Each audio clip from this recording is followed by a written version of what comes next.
우리가 주일마다 모여서 이렇게 예배를 드리고 하나님을 경배하는데, 우리가 예배를 드린다는 것은 우리의 마음을 하나님께로 고정하는 것입니다.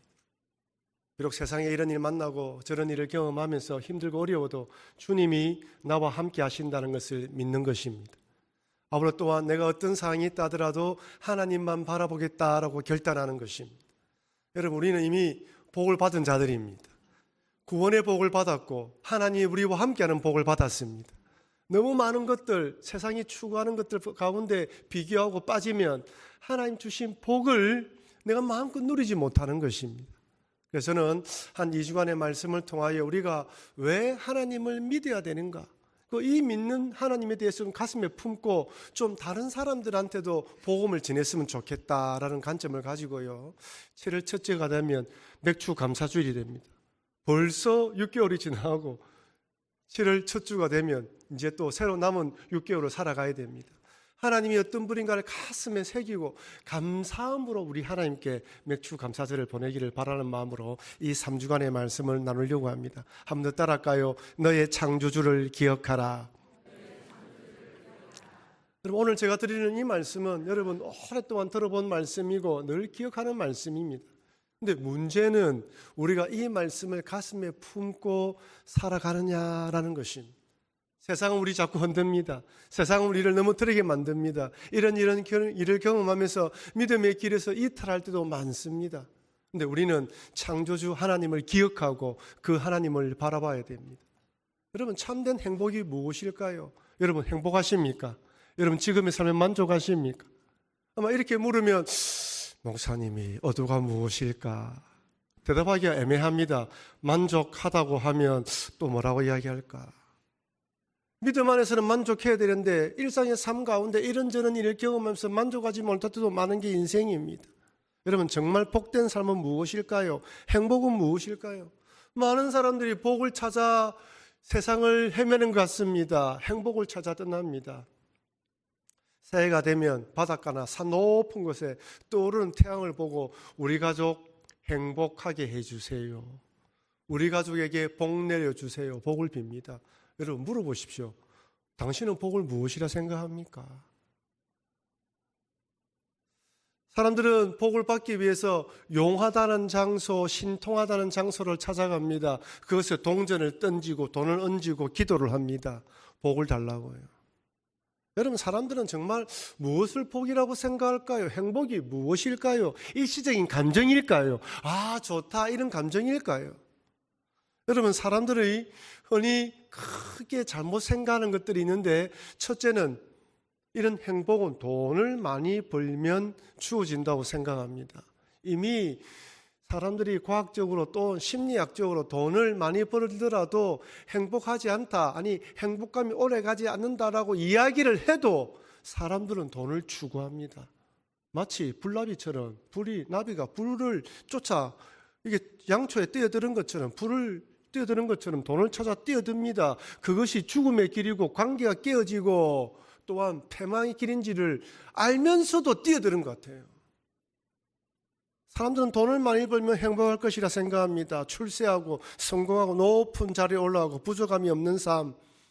요즘은 경제적 자유라는 말이 유행합니다. 파이어족. 돈을 많이 벌어서 은퇴하고 내 하고 싶은 대로 살겠다. 그래서 많은 사람들이 어떻게 하든지 젊었을 때 돈을 좀 많이 벌려고 합니다. 내 집, 나의 터전을 빨리 만들려고 합니다. 근데 정말 돈이 행복을 가져다 줄까요? 성경의 인물 중에 가장 출세하며 성공했으며 부자인 사람이 있습니다. 누구입니까? 솔로몬 왕입니다. 솔로몬은 부자예요. 성공한 사람입니다. 출세한 사람입니다. 모든 사람들이 그를 바라보고 그의 지혜를 탐복합니다. 성경에는 솔로몬에 대해서 이렇게 말합니다. 역대하 9장 22절, 솔로몬 왕의 재산과 지혜가 천하의 모든 왕들보다 큰지라. 한마디로 큰 부자라는 말이죠. 역대하 9장 27절 이렇게 말합니다. 왕이 예루살렘에서 은을 돌같이 흔하게 하고 백향목을 평지에 뽕나무같이 많게 하였더라. 은과 백향목은 그 당시에 큰 재산이죠. 흔했다는 거예요. 그만큼 금도 많았다는 것입니다. 부자였습니다. 그는 모든 걸 가진 사람입니다.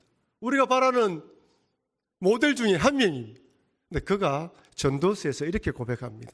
전도서 5장 12절 같이 읽겠습니다.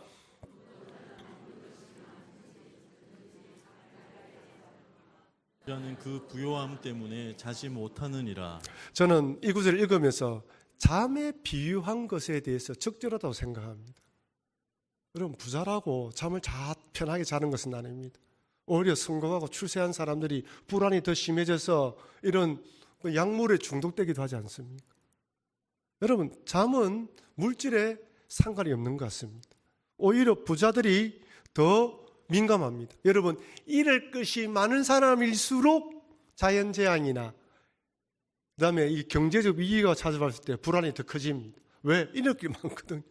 잃을 것이 적은 사람일수록 걱정을 하지 않습니다. 뭐 이래나 저래나 똑같다 생각합니다. 그죠? 근데 많이 가질수록 불안해합니다. 여러분, 돈이 행복을 좌우하지 않습니다. 그렇다고 돈이 없어도 된다고 말하는 건 아닙니다. 돈은 있어야 됩니다. 열심히 벌어야 됩니다. 그러나 돈에 너무 목숨을 걸 필요는 없다는 것이죠. 물론 돈이 있어야 됩니다. 여러분, 돈이 있으면 삶의 질도 좋아집니다. 그죠? 멀리 장거리 여행을 갈 때 비즈니스 타는 것과 일반석 타는 것 천지 차이입니다. KTX를 타고 서울 갈 때도 그죠? 1등석을 타는 것과 비즈니스석 차이 납니다. 여러분, 먼 장거리 여행에 비행기랑 타보십시오. 10시간 넘어가면 비즈니스석에서 누워서 가는 것과 앉아서 가는 천지 차이입니다. 옆에 조금 몸집이 큰 사람이 나의 영역을 침범해보면요, 그 작은 차이, 이 팔꿈치나 올리는 그 차이 때문에 편함이 달라져요. 그래서 사람들이 말하기를 아이고 돈 좀 많이 벌걸. 하지만 물질이 많다고 행복하다고 보장할 수 없습니다. 물질은 필요하지만 행복의 필수 조건은 아닙니다. 근데 우린 잘 알아요. 하나님 믿는 사람일수록 그렇지 않다는 걸 잘 알지만 나도 모르게 세상에 살아가다 보면 나도 모르게 따라갈 때가 많다는 것입니다. 그래서 오늘 말씀을 들으면서 아니다. 다시 우리의 길들을 다시 방향을 재조정해야 되는 것입니다. 첫째는 사람들이 돈이 많이 있으면 행복할 것이라 생각합니다. 둘째는 행복을 위해서 관계가 중요하다고 생각합니다. 이 말은 틀린 말은 아니에요. 가족관계, 사회에서 형성된 관계를 잘해야 됩니다. 가진 것이 많이 없다고 할지라도 부부 사이가 좋고 형제자매들이 화목하고 사회에서 만난 사람들과 좋은 관계를 맺으면 행복합니다. 아무리 돈이 많아도 성공했다 할지라도 여러분, 부부관계가 안 좋아 보십시오. 집에 가기가 싫어요. 자녀들이 말을 안 듣고 매 다투고 이러면 집에 가기가 싫어요. 그렇게 밖에 놔두다 보면 돈 있고 밖에 놔두다 보면 딴짓을 하는 거예요. 나중에는 가진 돈도 다 잃어버리고 가족들에게도 외면합니다. 그래서 영화나 드라마에서 특히 미국 영화를 보면 맨 마지막 해피엔딩 장면이 부부가 가족들이 함께 모여 식사를 하면서 행복하게 짓는 모습을 많이 보여줍니다. 관계가 중요합니다. 근데 여러분, 이 땅에 살아가면서 먹고 사는 문제만큼 힘든 것이 인간관계입니다. 생각처럼 쉽지 않은 거예요. 숙제 중에 숙제입니다. 나이가 좀 들면 사회 경험이 많아지면 좀 쉬울 것이라 생각하는데 옛날이나 지금이나 똑같습니다. 학교 다닐 때도 인간관계가 힘들었다면 세상 살아가면서도 인간관계는 쉽지가 않아요. 왜 그렇습니까? 앞으로 더 그럴 것 같습니다. 자기 개성과 자기 성격과 기질이 중요시되는 세상이에요. 옛날에는 공동체를 위해서 조금 자기를 희생하는 것이 용납이 되는데 지금은 자기 주장이 강합니다. 자기와 맞지 않는 사람을 만나는 것도, 자기와 잘 맞는 사람을 만나는 것도 복이지만 자기와 맞지 않는 사람을 만나게 되면 정말 힘듭니다.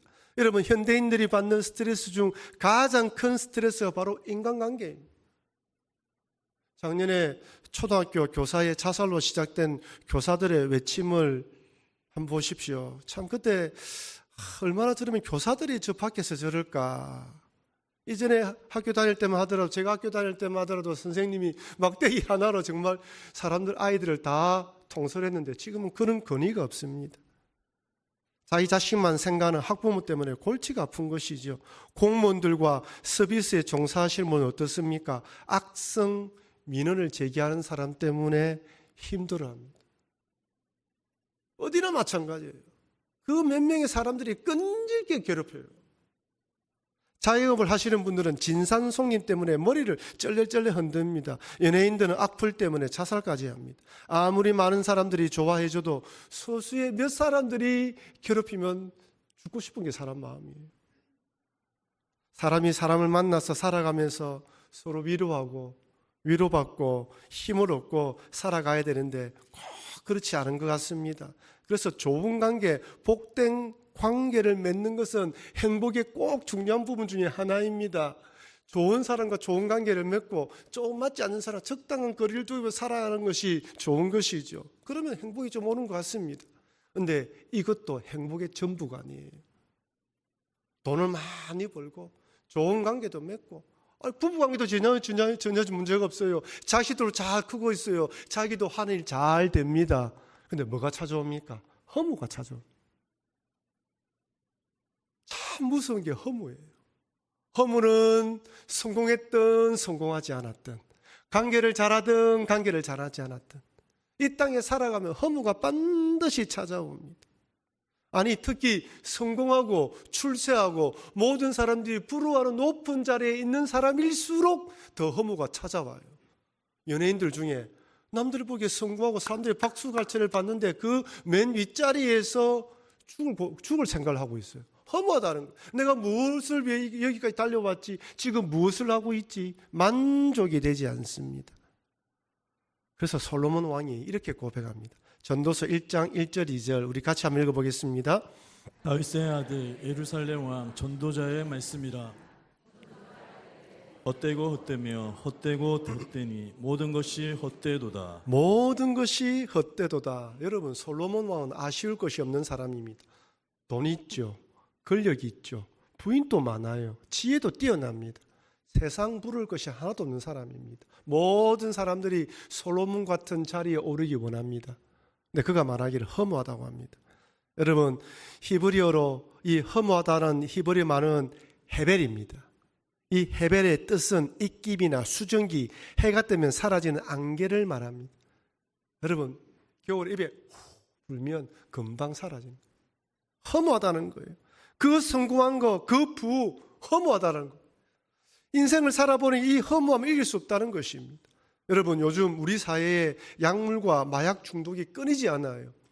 뉴스를 들었다면 약물이 어떻다, 뭐 마약이 어떻다, 어디가 뭐 발견되었다.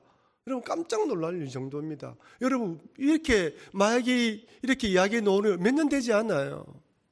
얼마 전만 몇 년만 전만 하더라도 마약 이야기는 우리나라 이야기가 아니라 저 미국이나 다른 유럽의 나라 이야기였지 우리나라라고 생각하지 않았습니다. 그렇다면 왜 이렇게 사람들이 약물과 마약에 많이 중독될까요? 술을 왜 이렇게 많이 찾겠습니까? 제가 보니 한 두 가지 뜻이 있는 것 같아요. 첫째는 잠시나마 세상의 고통에서 벗어나고 싶습니다. 그만큼 스트레스가 많아요. 그만큼 살기가 힘든 것입니다. 너무 견디고 힘드니까 조금이라도 그 약물에 의존하여 그 짧은 시간에 조금 쉼을 누리고 싶은 것입니다. 그 대가가 어떻는지는 생각도 안 해요. 여러분 미국의 필라델피아의 거리에서 마약 중독자들 뉴스를 보신 적 있지요? 몸이 이렇게 꺾기가 있고 막 굽혀져 있고 우리가 보기에 어떻게 저런 기이한 모양을 하고 있을까 싶을 정도입니다. 그 거리에 가보면 모든 사람들이 그렇게 마약에 약물에 중독되어 있는 것이죠. 그들이 복용하는 약이 바로 펜탈닐이라는 진통제의 일종인데 이것은 말기암 환자들에게 사용되는 약물이라는 거예요. 이제 생명이 얼마 남지 않아서 너무 고통스러우니까 그것을 이기도록 이 약물을 개발했는데 이 시중에 유통되면서 그들이 약물에 빠지는 것입니다. 그런데 여러분 그들의 대부분이 어떤 사람들입니까?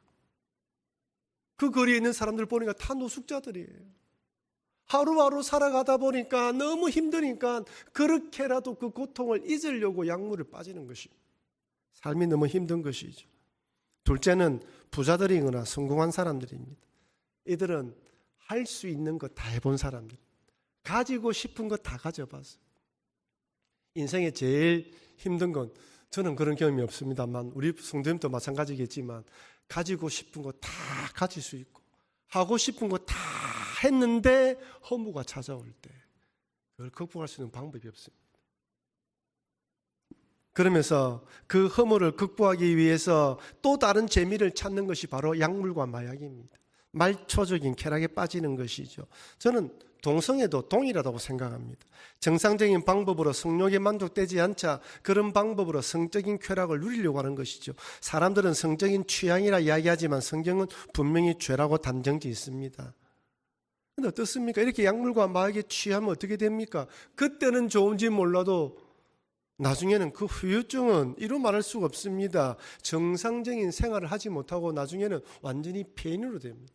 그럼에도 불구하고 사람들이 그 고통을 잊으려고 그 허물을 극복하려고 그렇게 약물에 빠지는 것입니다. 여러분, 그렇다면 이제 질문을 해야 됩니다. 왜 우리 인생에는 허무가 찾아올까요? 그렇게 성공하고 출세하며 원하는 것을 얻었는데 왜 많은 사람들 좋은 관계를 맺는데 왜 허무가 찾아올까요? 하나님은 솔로몬을 통하여 우리에게 이렇게 말씀합니다. 전도서 3장 11절 같이 읽겠습니다.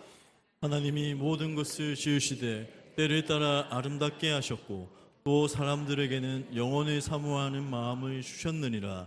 그러나 하나님이 하시는 일에 시종을 사람으로 측량할 수 없게 하셨도다. 한번 따라합시다. 영혼을 사모하는 마음. 여러분, 사람 마음에는 영혼을 사모하는 마음이 있어요. 하나님 믿지 않는 사람들도 저 천국 없다, 죽음이 없다라고 말하는 사람도 마음속에는 뭔가 다른 것이 있을 것이다 라고 생각합니다. 여러분, 이 세상에는 보이는 것이 전부가 아닙니다. 이 세상에 우리가 손을 잡고 만지는 것이 전부가 아닙니다. 이 세상에는 보이지 않는 하나님의 나라가 존재합니다. 이 세상에는 보이지 않지만 하나님의 보이지 않는 손이 세상을 다스리십니다. 그래서 하나님 모든 것을 지으시되 때를 따라 아름답게 하셨다고 이야기를 합니다. 여러분, 우리 마음에는 하나님이 우리 마음에 좌정하셔야지만 만족이 찾아오도록 만들어졌습니다. 아무리 좋은 거, 세상의 귀한 것들을 마음에 품는다 하더라도, 내 품에 가진다 하더라도 그것은 허무입니다. 내 마음에 하나님이 딱 들어올 때 적어도 만족할 수 있고 많아도 교만하지 않으며 허물을 극복하게 됩니다. 하나님 우리를 그렇게 만들어 놓았습니다. 여러분, 퍼즐 해보셨죠? 퍼즐을 하다 보면 그에 딱 맞는 조각이 들어가야지만 퍼즐이 완성됩니다. 우리 마음도 동일합니다. 우리 마음 속에 딱 하나님이 들어가야 됩니다. 그런데 어떻습니까? 아담과 하와가 죄를 짓고 난 이후에 사람들은 하나님이 계시하는 자리를 뭐로 였습니까? 자기가 왕이 되어 있어요. 돈을 채웁니다. 세상에 다른 것들을 이어요. 그러니까 계속 허무가 찾아오는 거예요. 만족이 되지 않습니다. 하지만 여러분, 우리가 하나님을 믿고 하나님과 깊은 영적 친밀한 교제를 누릴 때, 하나님 우리 안에 자정하고 계시고 영적으로 친밀한 교제를 누릴 때 물질이 좀 부족해도, 관계가 좀 좋지 않아도 모든 것들 속에서 감사하며 만족하는 마음이 생깁니다. 여러분, 설교 말씀을 듣고 아멘하고 응답이 되고요, 말씀을 읽고 묵상하며 깨달아졌을 때 이게 하나님 말씀이고라는 깨달아지는 그 기쁨은 맛있는 걸 먹고 좋은 것을 보는 기쁨보다 몇 배, 몇십 배로 더 큰 기쁨이 찾아옵니다. 주일날 예배 시간에 말씀을 듣고 깨달음이 찾아올 때, 새벽 기도 시간이나 수요 기도회 또는 개인적으로 기도할 때의 영적 만족감은 이 땅에 주는 기쁨과 즐거움과 비교할 수 없습니다. 기도하면서 하나님 품에 깊이 들어가면 온갖 잡생각과 미움과 원망이 사라집니다. 참 희한하죠. 기도하기 전까지, 예배드리기 전까지 우리의 마음이 이것저것으로 분주합니다. 아마 여기 오기 전까지 여러분 여러 가지 생각이 들었을 것입니다. 딱 앉아서 주여 하나님 딱 부르는 순간 우리의 마음이 하나님께로 집중됩니다. 예배드리고 기도하는 순간, 그리고 다 마치고 난 뒤에 돌아갈 때는 내 마음이 정리가 됩니다. 그럼 이것을 세상 사람들이 어떻게 알 수 있겠습니까? 오직 예수 믿는 우리들이 누리는 기쁨입니다. 하나님 은혜가 허물을 이깁니다. 미움과 저주도 불평불만과 원망의 마음도 극복하게 만듭니다. 하나님 은혜가 내 마음에 충만하면 마음이 넓어지고 큰 거력을 담는 사람이 됩니다. 원수 같은 사람도 품고 용서할 수 없는 사람도 안아줍니다. 어떤 환경과 상황 가운데서도 자족하는 마음을 가지게 만듭니다. 그래서 물질이 좀 부족해도 하나님께서 하나님 안에서 뜻이 있겠지라고 생각하며 자족하는 것입니다. 그래서 사도 바울이 빌립보서에서 이렇게 고백합니다. 빌립보서 4장 11절 13절 같이 읽겠습니다. 내가 궁핍함으로 말하는 것이 아니니라. 어떠한 형편이든지 나는 자족하기를 배웠노니 나는 비천에 처할 줄도 알고 풍부에 처할 줄도 알아. 모든 일 곧 배부름과 배고픔과 풍부와 궁핍함에 처할 줄을 아는 일체의 비결을 배웠노라. 내게 능력 주시는 자 안에서 내가 모든 것을 할 수 있느니라. 아멘이죠. 아멘입니다. 여러분, 배고픔과 배부름도 우리에게 올 수가 있습니다. 풍부와 궁핍도 처할 줄 압니다. 근데 바울은 일체의 비결을 배웠다고 합니다. 하나님이 주시는 능력 안에서 없을 때는 없는 가운데에서도 주님께 만족하고 많이 주어졌을 때는 풍족한 가운데도 교만하지 않고 엎드려 기도하는 걸 배웠다는 것입니다. 여기 내게 능력 주시는 자 안에서 모든 것을 할 수 있다는 것은 능력만 주시면 내가 다 됩니다라는 뜻이 아닙니다. 주시는 능력 안에서 어떤 상황에 처했든지 만족하며 감사하겠다는 것입니다. 이것은 오직 주님이 우리에게 주시는 것입니다. 하나님 안에서 이런 만족이 있다는 것이죠. 그래서 하나님은 모세를 통해서도 우리에게 이렇게 권면합니다. 신명기 10장 12절 13절 같이 읽도록 하겠습니다. 이스라엘아, 내 하나님 여호와께서 내게 요구하시는 것이 무엇이냐? 곧 내 하나님 여호와를 경외하여 그의 모든 도를 행하고 그를 사랑하며 마음을 다하고 뜻을 다하여 내 하나님 여호와를 섬기고 내가 오늘 내 행복을 위하여 내게 명하는 여호와의 명령과 규례를 지킬 것이 아니냐. 아멘입니다. 하나님은 네 행복을 위하여 명령과 규례를 지키라고 분명히 이야기하십니다. 여러분, 그러니까 하나님 말씀 안에, 그 말씀 안에 따라 살아가고 그 말씀을 마음에 품고 나아가는 길이 행복의 길이라고 말씀하시는 것이죠. 이것은 오늘 읽었던 본문에서도 동일하게 이야기를 합니다. 너는 청년의 때에 창조주를 기억하라 말씀합니다. 전도서 12장 1절입니다. 너는 청년의 때에 너의 창조주를 기억하라. 곧 공고한 날이 이르기 전에 나는 아무 낙이 없다고 할 해들이 각박기 전에 창조주를 기억하라고 합니다. 여러분, 솔로몬은 왕으로서 청년의 때에 젊었을 때부터 창조주를 기억하라고 반복하고 이야기를 합니다. 왜 청년의 때입니까? 젊었을 때부터, 어릴 때부터 하나님을 알고 가슴에 품으라는 것이죠. 기억하는 것이 중요합니다. 여기 중요한 것은 창조주라는 단어입니다. 여호와 하나님을 기억하라지 않았습니다. 창조주를 기억하라고 말씀합니다. 무슨 말입니까? 온 세상을 만드시고 우리를 주관하시고 인도하시고 다스리시는 그 하나님을 바라보고 시선을 고정하라는 것입니다.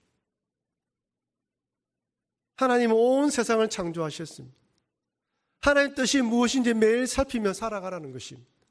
여러분, 청년의 때부터 어느 시대든지 간에 주를 바라봐야 됩니다. 여기 청년의 때에 너희 창조주를 기억하라. 그러면 목사님, 저는 이제 청년의 시절을 지났는데요. 무슨 말입니까? 항상 주를 바라봐야 되는 것이죠. 빠를수록 좋다는 것입니다. 그리고 또한 늘 주님을 묵상해야 됩니다.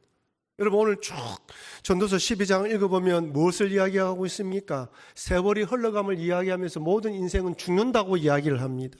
여러분, 3절부터 나이가 들면 쇠약해지는 인생을 묘사합니다. 4절에 길거리에 문들이 닫힌다는 것은 노안이 찾아와서 잘 안 보인다는 뜻입니다. 맷돌질이 적어진다는 것은 치아가 빠져서 잘 씹지 못한다는 것입니다. 새소리에 민감하다는 것은 작은 소리도 잠을 자지 못한다는 걸 이야기해요. 여러분, 인생은 젊음의 시절을 지냈다가 노년의 시절을 지나고 이 땅을 떠납니다. 그런데 중요한 것이 무엇입니까? 젊었을 때 창조주를 기억했던 그 믿음으로 가지고 주님을 바라보고 있으면 젊었을 때 나를 붙들어 주신 그 주님이 내 인생 끝나는 시점까지도 나를 붙들어 주신다는 것입니다. 젊었을 때 길을 방황하던 우리의 손을 붙잡아 주신 그 주님이 죽음 앞에 두려움과 무서움과 아픔이 찾아올 때도 나의 손을 붙잡아 주심. 우리가 나이가 들면 어르신들 기도 제목이 무엇입니까? 자식들 피해를 끼치지 않고 그냥 편안하게 이 땅을 떠났으면 좋겠다라고 이야기를 합니다. 치매에 걸리지 않고 온전한 정신으로 살아갔으면 좋겠다라고 이야기를 합니다. 근데 여러분, 하나님은 우리가 젊었을 때 내 손을 붙잡아 주시지만 늙어서 주름이 자꾸자꾸 나의 손도 붙잡아 주심. 때로는 정신이 오락가락하기도 하고 힘이 빠지기도 하고 아프지도 하지만 그런 우리를 꼭 붙들어 주시는 분이 주님이십니다. 그래서 그 하나님을 의지하고 기억하고 천국에 대한 소망을 바라보라는 것입니다. 사랑하는 성도 여러분, 참된 행복이 어디 있습니까? 참된 행복은 영혼을 사모하는 마음을 주신 하나님, 온 세상을 창조하신 창조주 하나님을 섬기고 기억하는 데 있습니다. 그 하나님을 믿고 신실하게 살아갈 때 행복은 덤으로 주어집니다. 비록 부족하고 연약하고 병들고 아플 때도 있고 그래서 아이고 너무 힘들다는 생각도 있지만은 그 하나님을 바라볼 때 하나님이 우리에게 엄밀하게 말씀합니다. 아들아, 딸아, 경동아, 내가 너를 붙잡고 있다. 그 마음이 다가올 때 우리는 그 아픔과 힘든 가운데 이겨날 수 있습니다.